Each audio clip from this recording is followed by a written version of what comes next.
अस्सलामुअलैकुम and welcome to smart word. मैं हूं सहर गफूर। नाजरीन, आज हम बात करेंगे साइंटिफिक लिटरेसी की कि लोगों में साइंस का शऊर होना कितना इम्पॉर्टेंट है।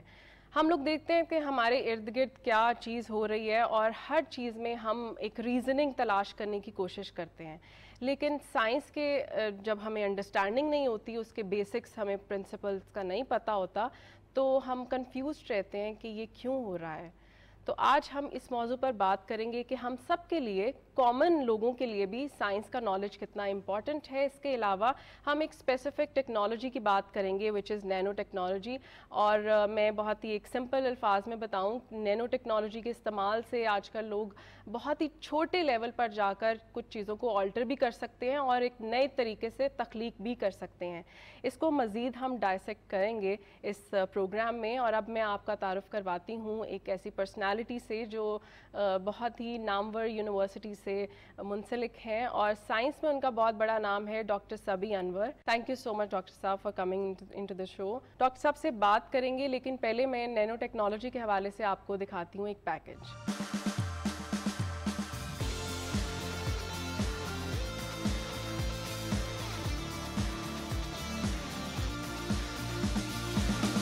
नैनो टेक्नोलॉजी एक ऐसी हैरत अंगेज टेक्नोलॉजी है जिसके इस्तेमाल से किसी भी चीज को माइक्रोस्कोपिक लेवल पर जाके तब्दील किया जा सकता है या कोई नई चीज तख्लीक की जा सकती है। दुनिया भर में ये टेक्नोलॉजी मुख्तलिफ शोबों में इस्तेमाल की जा रही है, जैसे कि तिब्बी शोबे में नैनो रोबोट्स जिस्म के अंदर जाकर इंजेक्शन देते हैं या फिर सर्जरी करते हैं। नैनो टेक्नोलॉजी ने इलेक्ट्रॉनिक्स और कंप्यूटर टेक्नोलॉजी को बेहतर बनाया है। नैनोमीटर के साइज के ट्रांजिस्टर और नैनो वायर्स का इस्तेमाल कंप्यूटर चिप्स में होता है, जो दुनिया के तेज तरीन कंप्यूटर को बनाने में मदद देता है। इसी तरह नैनो टेक्नोलॉजी ज़रूरी तवानाई और दीगर बेशुमार शोबों में इस्तेमाल की जा रही है। इस टेक्नोलॉजी के बढ़ते हुए रुझान से मुस्तकबिल में नित नई इजादात मुतवक्को हैं। जी नाजरीन, आपने देखा कि नैनो टेक्नोलॉजी एक बहुत ही हैरत अंगेज़ तौर पर काम कर रही है पूरी दुनिया में, और इसके क्या बाकी एस्पेक्ट्स हैं इसके बारे में जानेंगे, लेकिन उससे पहले हम बात करते हैं साइंटिफिक लिटरेचर की। जी डॉक्टर साहब, ये साइंटिफिक लिटरेसी जो है ये कितनी इम्पॉर्टेंट है और हम सब कॉमन लोगों के लिए साइंस का बेसिक नॉलेज होना कितना इम्पॉर्टेंट है? इसकी एक मिसाल आप यूँ समझें कि एक किसान है, उसने खेत हैं उसके पास, उसने बीज बोना है और वहाँ से फसल उगनी है। कितना ज़रूरी है उसके पास इस चीज़ का इल्म कि पानी कब मुयस्सर होगा, पानी किस मिकदार में मुयस्सर होगा। अगर वो नहरी निज़ाम, नहरों से पानी हासिल कर रहा है तो उसका क्या तरीक़ेकार होगा। अगर वो बारानी ज़मीन है तो कब बारिश बरसेगी। तो ये सारी चीज़ें आप देखें साइंस से मुंसलिक हैं, मौसमियात से मुंसलिक हैं। पानी कितना अवेलेबल है, हल कब जोतना है, फसल कब काटनी है। तो ये बड़ा एक साइंसी इल्म है।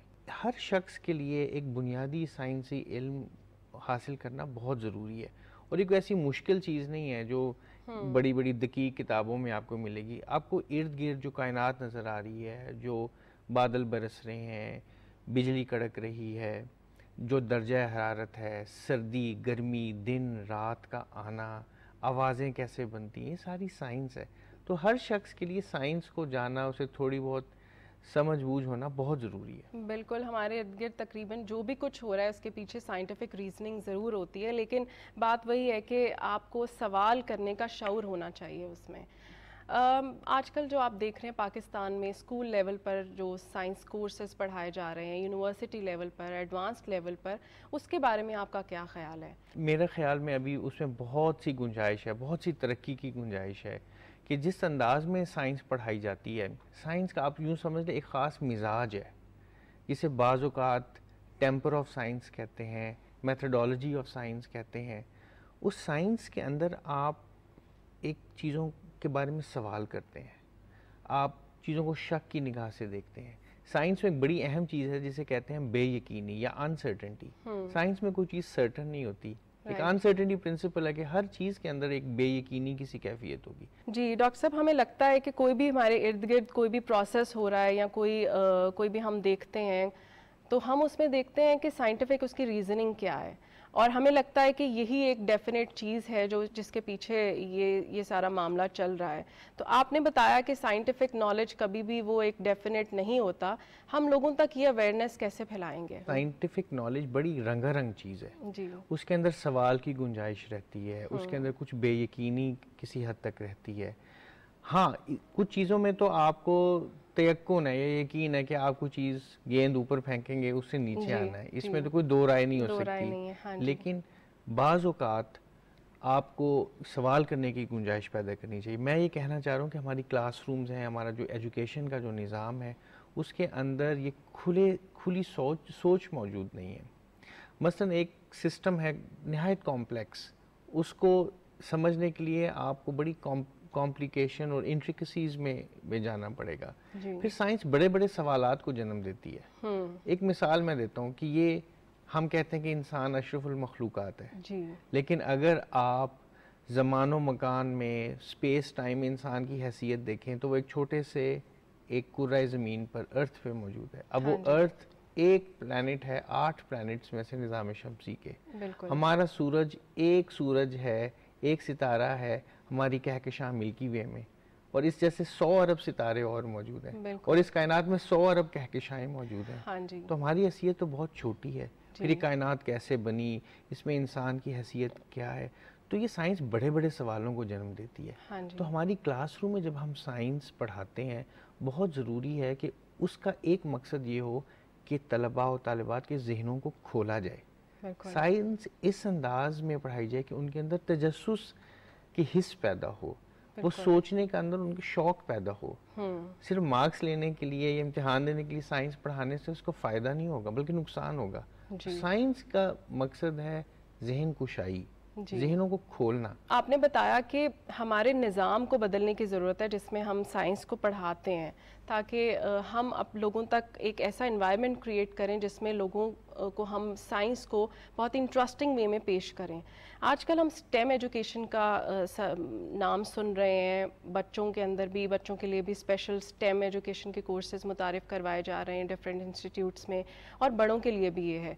तो आप इसके बारे में क्या कहेंगे कि ये एक कैसा इनकलाब है? स्टेम दरअसल साइंस, टेक्नोलॉजी, इंजीनियरिंग और मैथमेटिक्स का नाम है। जब भी हम साइंस और टेक्नोलॉजी की बात करते हैं तो यही मज़ामीन जहन में आते हैं। ठीक है, तो ये आपने समझने एक नया लिबास पहना दिया है स्टेम कहला के। लेकिन अब वाकई एक इनकलाब दुनिया में बरपा है कि हमने अपने बच्चों को अच्छे अंदाज की 21वीं सदी की साइंस और टेक्नोलॉजी पढ़ानी है। अब नए नए मज़ामीन हैं जिनका 20-30 साल पहले कोई जिक्र अज़कार नहीं थे। रोबोटिक्स देखें जी, आर्टिफिशियल इंटेलिजेंस गो किसी और सूरत मौजूद थी लेकिन अब इसने दुनिया को अपनी गिरफ्त में ले लिया है। मशीन लर्निंग, आप क्वांटम टेक्नोलॉजीज की बात करें, नैनो टेक्नोलॉजी का आपने जिक्र किया, तो ये सारे नए मैदान खुल गए हैं। और इनफैक्ट हम लोग तो बचपन में बच्चों को ब्लॉक्स देते हैं लेगो कि वो खेलें, लेकिन हमें स्टेम एजुकेशन में वो लेगो के पीछे भी ये साइंस है कि actually this is a baby step towards robotics.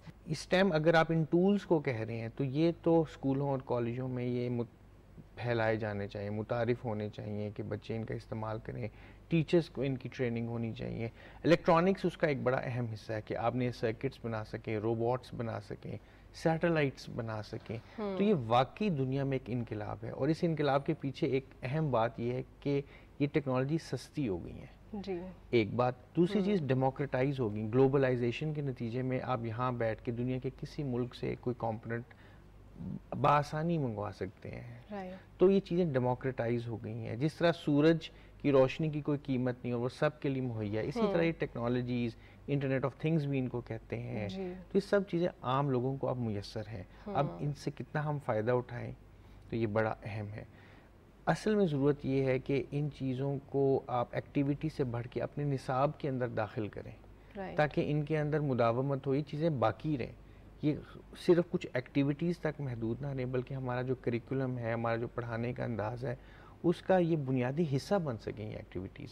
बहुत देर से हम सब में एक क्वेश्चन होता है कि हम लोग ग्लोबली क्यों नहीं सामने आते, साइंस की फील्ड से रिलेटेड जो लोग हैं वो अपना नाम क्यों नहीं सामने लाते, या अगर काम यहाँ पे हो रहा है तो उसका पूरी दुनिया में क्यों जिक्र नहीं किया जाता, क्या वजह है, कौन से ऐसे बैरियर्स हैं पाकिस्तान में जिनको ब्रेक करने की ज़रूरत है, जिनको बदलने की ज़रूरत है? एक बड़ा बैरियर हमारी क्वांटिटी का है। हम क्वालिटी का तो यकीनन है, लेकिन एक बड़ा बैरियर क्वांटिटी का भी है। कोई चीज़ अपना नाम उस वक्त बनाती है जब एक क्रिटिकल साइज से बड़ी हो। तो हमारे एक नोबेल लॉरिएट थे फिज़िक्स के, उन्होंने दुनिया में अपना नाम बनाया जी। और भी नोबेल लॉरिएट्स यहाँ छुपे हुए मौजूद हैं, लेकिन वो हमारे निज़ाम तालीम का प्रोडक्ट नहीं है, बल्कि निज़ाम तालीम से बगावत करके वो आगे निकलेंगे। हाँ जी। असल में ज़रूरत है कि हमारा निज़ाम तालीम इतना आसान, इतना हौसला अफजा हो साइंस, टेक्नोलॉजी, इंजीनियरिंग और आर्ट्स के लिए भी। स्टेम की बजाय अब स्टीम का लफ्ज़ इस्तेमाल होता जी, है। बिल्कुल। आर्ट्स के लिए भी हर नई अंदाज में सोचने के लिए हमारे निज़ाम तालीम के अंदर हर तरह की प्रोविज़न होनी चाहिए, तो ये लोग फिर आगे उभरेंगे। तो कोई भी मुल्क तरक्की उस वक्त तक नहीं कर सकता और उसमें ये बड़े बड़े नाम, बाकमाल नाम पैदा नहीं हो सकते जब तक उसके निज़ाम तालीम के अंदर वो आज़ादी मुयसर ना हो लोगों को सोचने की, असातिज़ा को सोचने की। असातिज़ा को तकरीम देनी पड़ेगी, उन्हें इलेक्शन और इस ऐसी चीज़ों में मरदमशुमारी में घुसाने से गुरेज करना होगा ताकि वो अपने काम पर फोकस करें। तो ये आज़ादी देनी पड़ेगी। इस अच्छे निज़ाम तालीम के नतीजे में एक बड़ी तादाद में लोग सामने आएंगे जो फिर मुल्क का नाम पूरी दुनिया में पैदा कर सकेंगे। बिल्कुल, हमें ज़रूरत है कि हमें लोगों तक ये शऊर बेदार करने की कि सवाल पहले करें, अपनी सोच को वसी करें और फिर रीज़निंग की तरफ आएँ। जो भी आपके इर्द गिर्द चीज़ें हो रही हैं, आपके अंदर इतना शऊर होना चाहिए कि आप पहले क्वेश्चन करें कि वो क्यों हो रही हैं, और वही एक पहला स्टेप होगा हमारी साइंस एजुकेशन की तरफ। हम लोग अपनी बातचीत जारी रखेंगे, लेकिन उससे पहले हमें ये लेनी है एक ब्रेक। जी नाज़रीन, हम ब्रेक के बाद बात करेंगे नैनो टेक्नोलॉजी के हवाले से। लेते हैं एक break. Welcome back to smart word. जी नाजरीन, हम बात कर रहे थे कि साइंस एजुकेशन हम सब के लिए कितनी इम्पॉर्टेंट है, और डॉक्टर साहब ने बिल्कुल बताया कि हमें ज़रूरत है, इस वक्त हमारे वक्त की ज़रूरत है कि हम साइंटिफिकली सोचें, समझें, क्योंकि यही एक ज़रिया है कि हम अपने इर्द गिर्द होने वाली चीज़ों को बेहतर तरीके से जान सकेंगे।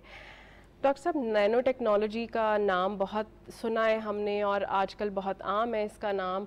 इसके हवाले से कुछ बताइए कि नैनो टेक्नोलॉजी किसे कहते हैं और क्या दुनिया में ये काम कर रही है? नैनो दरअसल एक पैमाइश का एक इकाई है।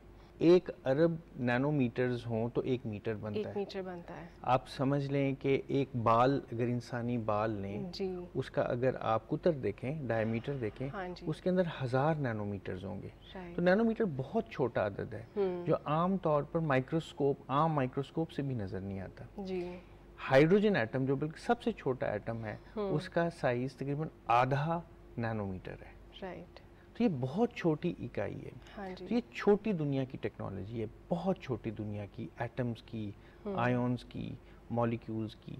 जब आप चीज़ों को तोड़ते जाते हैं, ये ग्लास आपके सामने पड़े, इसको तोड़ते जाएंगे, छोटे छोटे हिस्से बनते जाएंगे। आप इतना छोटा कर लें कि आप 1 नैनोमीटर की स्केल तक पहुंच जाएं, तो वहाँ आपको एटम्स नज़र आने शुरू हो जाएंगे, मॉलिक्यूल्स नज़र आने शुरू हो जाएंगे, और उनकी प्रॉपर्टीज़, उनकी खासियतें बिल्कुल मुख्तलिफ हैं आम मादे से। तो एक नई किस्म की टेक्नोलॉजी है। आप एक इत्र की बोतल लें, परफ्यूम की बोतल लें, उसको आप प्रेस करें, उसमें से परफ्यूम निकलेगा और वो पूरे कमरे में उसकी खुशबू फैल जाएगी। तो वो खुशबू दरअसल छोटे छोटे कतरे हैं, नैनोलीटर साइज के बहुत छोटे छोटे कतरे जो पूरे कमरे के अंदर फैल जाएंगे, सरायत कर जाएंगे, डिफ्यूज़ कर जाएंगे। तो ये है नैनो स्केल। राइट। तो एक बहुत अहम लेक्चर दिया था एक फिजिसिस्ट ने जिसका नाम था रिचर्ड फाइनमैन। बिल्कुल, उनको तो फादर ऑफ नैनो टेक्नोलॉजी भी कहा जाता है। उनका एक मशहूर मकूला था उस अपने एक लेक्चर में, there is plenty of room at the bottom. Right. कि हम चीज़ों को बड़े हैसियत में देखते हैं, मैक्रोस्कोपिक अंदाज में देखते हैं, लेकिन अंदर झांके तो सही जी। तो एक नई दुनिया आपके सामने वाह हो जाएगी, खुल जाएगी, जिसे हम नैनो टेक्नोलॉजी कहते हैं। अब आप उसको इस्तेमाल कर सकते हैं मुख्तलिफ प्रोडक्ट्स बना सकते हैं, उसके मुख्तलिफ फ़वाइद हैं जी। मेडिसिन के अंदर, एग्रीकल्चर के अंदर, कमर्शियल यूजेस हैं, डोमेस्टिक अप्लाइंसेस में आप उनको इस्तेमाल कर सकते मैं हैं। इसी हवाले से आपसे पूछना चाहती हूँ कि ग्लोबली या हम पाकिस्तान को देखें तो कौन सी ऐसी हमें रियल लाइफ एप्लीकेशंस मिलती है जिसमें ये टेक्नोलॉजी इस्तेमाल हो रही है? जो नैनो टेक्नोलॉजी में मेरी ज़ाती राय है कि नैनो टेक्नोलॉजी ने शुरू में जो वादे किए, हमें वो उन वादों का पूरा समर तो अभी नहीं मिला, लेकिन कुछ समर ज़रूर मिले हैं। मिसाल के तौर पर जब आप कोई ड्रग या कोई दवाई इस्तेमाल करते हैं, मसलन आपने कैंसर को ट्रीट करना है, तो कैंसर दरअसल बॉडी के अंदर सेल्स हैं जो बहुत तेज़ी से अब डिवाइड हो रहे हैं। अब इन सेल्स तक पहुंचने के लिए अगर आप अपनी ड्रग को, जो कि एक नैनो मटेरियल है, किसी नैनो कैप्सूल के अंदर लपेट के किसी मेथड से आप ख़ास कैंसर सेल्स तक पहुंचाएं, जिसे हम टारगेटेड ड्रग डिलीवरी कहते हैं, जी। तो वो जो दवा है वो ख़ास कैंसर सेल तक पहुंच के उसे तलफ करेगी। जी। और जो दीगर साइड इफ़ेक्ट्स आम तौर पर कीमोथेरेपी से होते हैं, जिसमें पूरे जिस्म के अंदर आप एक केमिकल या एक ड्रग फेंकते हैं, वो साइड इफ़ेक्ट्स होते हैं, जो कैंसर के बहादुर मरीज़ हैं उससे वो लड़ते हैं, तो ये ऐसी प्रॉब्लम्स नहीं होंगी। तो एक मिसाल है टारगेटेड ड्रग डिलीवरी। फिर अगर आप बात करें, मुख्तलिफ नैनो टेक्नोलॉजी इंस्पायर्ड पेंट्स हैं जिस पे कभी काई नहीं जमेगी, ऐसे पेंट्स जिन पे काई नहीं जमेगी। स्ट्रॉन्ग मटेरियल्स आप बना सकते हैं। अगर आप मकड़ी का जाला देखें तो उसका एक थ्रेड है, वो माइक्रोन साइज का थ्रेड होता है। एक टर्म है नैनो स्ट्रक्चर्स के नाम से, आई थिंक आप उसी की बात कर रहे हैं कि नैनो स्ट्रक्चर्स आजकल बन रहे हैं जिससे चीज़ों को ऑल्टर किया जाता है और बहुत उसको ज़्यादा एफिशिएंट बनाने की कोशिश की जाती है। चीज़ों को मजबूत बनाया जा सकता है, चीज़ों को ज़्यादा कंडक्टिव बनाया जा सकता है। जी। मिसाल के तौर पे कार्बन की कई किस्में मौजूद हैं।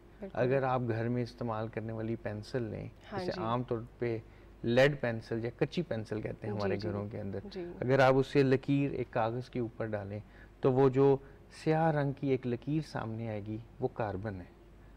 उसको हम आमतौर पे ग्रेफाइट कहते हैं। जी। अगर उस ग्रेफाइट से के ऊपर आप एक स्कॉच टेप का एक हिस्सा लें और उस स्कॉच टेप को उस ग्रेफाइट की लकीर के ऊपर, पेंसिल की लकीर के ऊपर थोड़ी देर के लिए मस करें और उठा लें, तो आपके पास कार्बन एटम्स की एक सतह, जो एक ही सतह आपको हासिल हो जाएगी उस स्कॉच टेप के ऊपर। उसको ग्राफीन कहते हैं, वो एक नैनो मटेरियल है। राइट। नैनो टेक्नोलॉजी वाकई बहुत ही इंटरेस्टिंग टेक्नोलॉजी लग रही है। पाकिस्तान में हम क्या देखते हैं कि क्या नैनो टेक्नोलॉजी पर कोई रिसर्च हो रही है या हमारे एजुकेशनल इंस्टीट्यूट्स इसको प्रमोट कर रहे हैं? पाकिस्तान के अंदर सन 2000 से लेके अब तक नैनो टेक्नोलॉजी के बहुत से रिसर्च ग्रुप्स हैं, बहुत से इदारे हैं, बहुत सी यूनिवर्सिटीज़ हैं जहां लोगों ने अपना मिशन बनाया हुआ है कि वो नैनो टेक्नोलॉजी में रिसर्च करेंगे। ना सिर्फ वो मकाले प्रोड्यूस करेंगे, रिसर्च पब्लिकेशंस जिन्हें हम कहते हैं, बल्कि नई नई प्रोडक्ट्स भी बनाने की कोशिश करेंगे। मिसाल के तौर पर जब ये 2-3 साल पहले कोविड का सारा एक आलमी वबा फैली, तो एक बड़ा अहम मसला था फिल्ट्रेशन का। तो आम तौर पर फिल्ट्रेशन और जर्म्स को, आपको पता है बैक्टीरिया का जो की जिसामत है वो माइक्रोन स्केल पे होती है, वायरसेस की उससे भी कम होती है। तो ऐसे फिल्टर्स बनाना जो आप अपने चेहरे पे पहन सकें, जिनसे आप इन माइक्रोब से बच सकें, तो नैनो फिल्ट्रेशन इसे कहते हैं। तब इन मास्क्स को, ख़ास मास्क्स को बनाना एक बड़ा नैनो टेक्नोलॉजी का चैलेंज है। आप समझने, आर्टिफिशियल स्किन है, हमारे मुल्क में बहुत से लोग जल जाते हैं किसी वजह से, चूल्हा फटने की वजह से। अगर आप किसी बर्न सेंटर में जाएं लाहौर के, तो वहाँ आपको बच्चों की बहुत बड़ी तादाद नज़र आती है जो छोटे छोटे घरों में चूल्हे फटने की वजह से, या चाय उन पे गिर गई, गर्म दूध उबलता हुआ गिर गया, उनकी जिल्द झुलस जाती है। तो ऐसे लोग, बच्चों में, ऐसे लोगों में, अफराद में आपको मसनूई जिल्द की ज़रूरत पड़ती है। तो वो एक ख़ास मटीरियल है मसनूई जिल्द, एक कोलेजन उसको कहते हैं, आर्टिफिशियल कोलेजन चाहिए। तो आप नैनो टेक्नोलॉजी का सहारा लेके ऐसी जिल्द बना सकते हैं। फिर वूंड हीलिंग, कि अगर आपको ज़ख़म आ जाए, आप वो बैंडेज लगाएं तो वो खुद ही आपका ज़ख़म मुंदमिल हो जाए, वो मरहम का काम दे सके वो बैंडेज। ये नैनो टेक्नोलॉजी के मुख्तलिफ करिश्मे हैं। क्वांटम थ्योरीज के बारे में आजकल हम पढ़ रहे हैं, क्वांटम मैकेनिक्स, तो हम कहते हैं कि और मज़ीद उसको छोटा कर दिया जाए तो उससे मुंसलिक एक स्टडी है, इसके बारे में कुछ बताइए। क्वांटम थ्योरी के बारे में इसके एक मूजिद थे, एक डेनिश फिजिसिस्ट है नील्स बोहर, उन्होंने क्वांटम थ्योरी के बारे में कहा था, आप इसको मेरे ख्याल में हमारे नाज़रीन एंजॉय करेंगे। Anyone who is not shocked by quantum mechanics has not understood it.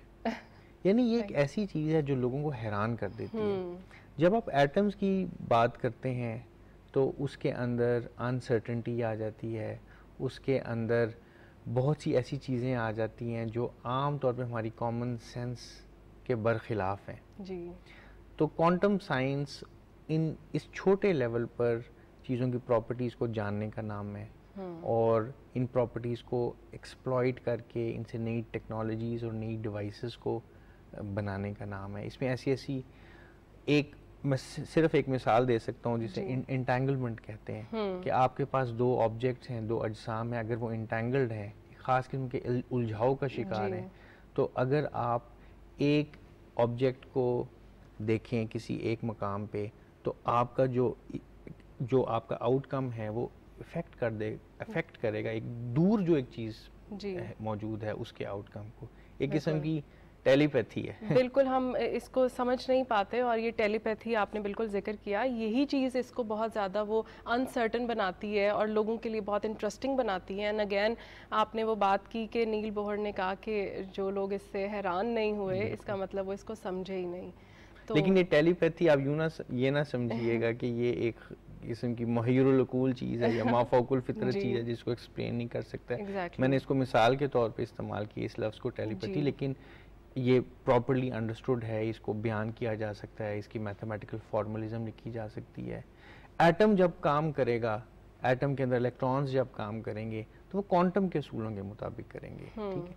तो इसके अंदर चीज़ें प्रोबेबिलिस्टिक हो जाती हैं। आप यकीन से नहीं कह सकते कि मैं अगर एक सिक्का फेंकूंगा वो ऊपर जाएगा या नीचे जाएगा, नीचे लौटेगा भी कि नहीं जी। लेकिन ये सिर्फ क्वांटम ऑब्जेक्ट्स के लिए आपको ये चीज़ें नज़र आती हैं। आपने बिल्कुल जिस तरह बताया कि आप ये मत समझिए टेलीपैथी से कि कोई चीज़ बहुत ही बेयकीन है और कोई ऐसी चीज़ है जिसका कोई वजूद नहीं है। तो यही हम आज डिस्कस कर रहे थे कि हम जब सवाल करने पर आ जाएं तो फिर हमें उसके जवाब मिलते जाते हैं और हमेशा कोई ना कोई चीज़ की ज़रूर पीछे एक स्टडी होती है, कोई रीज़निंग ज़रूर होती है। तो ये हम पर है कि हम वो इतना शऊर अपने अंदर पैदा करें, सवाल करने की इतनी वो ताकत रखें। और मुझे यकीन है कि हमारे व्यूवर्स ने ये एपिसोड ज़रूर इन्जॉय किया होगा। आपने इतना ब्रीफ करके और इतने आसान अल्फाज में उनको बताया नैनो टेक्नोलॉजी के हवाले से भी और साइंस की जो ज़रूरत है हम सबको उसके बारे में भी। बहुत शुक्रिया अपना वक्त देने के लिए, अपने इंसाइट्स शेयर करने के लिए। जी नाज़रीन, आपने देखा कि नैनो टेक्नोलॉजी पाकिस्तान में भी और ग्लोबली बहुत ही हैरत अंगेज़ तौर पर काम कर रही है। इसकी बहुत सारी एप्लीकेशंस हम अपनी डेली लाइफ में भी देखते हैं और इंटरेस्टिंगली पाकिस्तान में भी कोरोना के दिनों में एक एप्लीकेशन सामने आई इसकी मास्क की शक्ल में कि मास्क क्रिएट किए गए जिसके थ्रू हम वायरस को रोक सकते थे। और इसके अलावा कॉस्मेटिक सर्जरी की बिल्कुल एग्जांपल दी डॉक्टर साहब ने। अगले हफ्ते फिर मिलेंगे एक नई टेक्नोलॉजी और एक नए गेस्ट के साथ। तब तक के लिए अल्लाह हाफ़िज़।